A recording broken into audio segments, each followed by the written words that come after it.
Visually documenting whiteness, the atrophying commodity.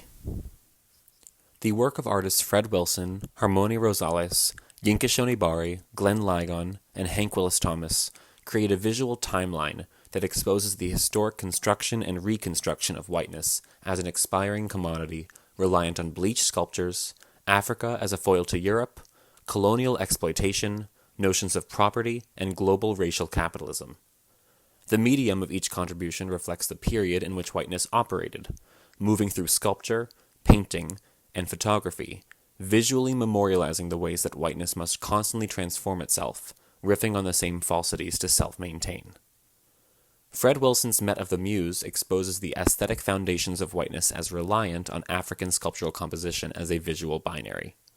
As Commission sculpture preceded and informed classicist works, the gap between Wilson's juxtaposed plaster casts become representative of a passage of time, revealing the compositional and formal binaries created by Greco-Roman sculptors and reinvented by neoclassical sculptors in pursuit of aesthetically constructing whiteness, even if it required ahistorically representing the sculptures in bleached marble.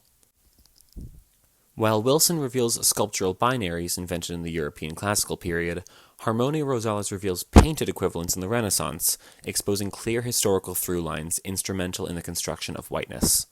In Birth of Oshun, Rosales compositionally echoes Botticelli's Birth of Venus, but shatters neoclassicist appropriations of bleached classical motifs by rendering a central African figure in oil.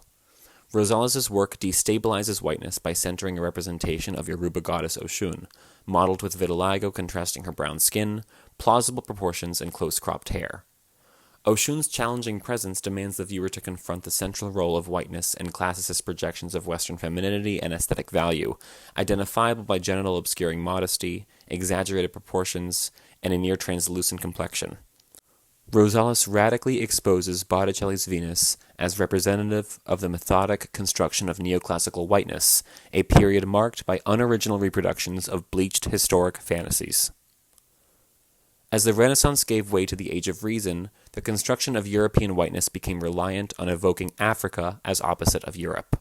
Therefore, a shift in the critique of whiteness, from revealing aesthetic reliance to exposing a national reliance on an opposing constituted Africa, is necessary. In Scramble for Africa, Yinka Shonibari reveals the Euro-white settler colonial constitution of whiteness. Shonibari sculpturally represents the Berlin Conference, where 14 European countries negotiated the colonial partitioning of Africa. Shonibari captures the figures mid-meeting. Europe had yet to legally legitimize Euro-white imperialist settler colonialism on the continent. The figures appear in a range of shades, emphasizing that the creation and reproduction of whiteness relied on the cartographic constitution of Africa on European terms. Shonibari plasters each figure in Dutch wax, an Indonesian fabric appropriated by Dutch colonizers. Meanwhile, Dutch Calvinist Protestants were forwarding minimalist aesthetics, revealing the role of Dutch merchants and the church in constituting an Africa opposite of Europe. By marketing color and pattern to West Africa, the Dutch were creating an aesthetic binary that served the construction of whiteness only 4 decades prior to the Berlin Conference. The Age of Reason gave way to the formation of the United States, which, upon inception, was predicated on collapsing concepts of whiteness and property to justify its own existence. Theorists and artists alike from the African diaspora argued and asserted the meaning of blackness in an American context since its inception. In Double America, contemporary artist Glenn Ligon sculpturally realizes double consciousness. A backwards America, horizontally flipped, interrupts the patriotic neon advertisement and creates a visual signifier for the dissonance between constitutional promises of freedom and a whiteness built on the freedom to legally exclude an ever-changing constructed racial opposite from accessing the American promise. Each electric neon text turns on one at a time, allowing Ligon's work to work literally, illuminating the underbelly of a nation powered by whiteness. Hank Willis Thomas's work also interrogates 21st century constructions of whiteness, but extends the critique to a global context, revealing whiteness in its most recent iteration as dependent on both global racial capitalism and the international sports industrial complex. Branded Head features the infamous Nike swoosh, displayed in raised skin, collapsing contemporary and historic notions.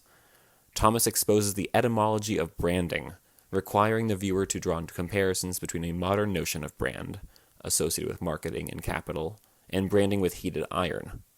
Slaveholders branded African individuals to visually signify property as part of the systematic positioning of whiteness as a worthy credential that provides legal access to property, whether land or person. The photograph is clearly taken with contemporary photography equipment, but presented in black and white, invoking the time periods when each definition of brand emerged. Presented in the context of Thomas's other work, including From Caintsy in the Morning till Caintsy at Night, Branded Head reads as a critique of the ways that contemporary sportswear brands collaborate with the sports industrial complex to brand players as property, reinforcing the enforced compression of notions of whiteness and property under global racial capitalism. Critical examination of these pieces as a collection reveals the historic construction and reconstruction of whiteness, an invention that requires continuous reinvention to maintain any sort of value, by juxtaposing, decentering, delegitimizing, complicating, and exposing. The work of Wilson, Rosales, Shonibare, Ligon, and Thomas radically contribute to the devaluation of whiteness, an atrophying commodity.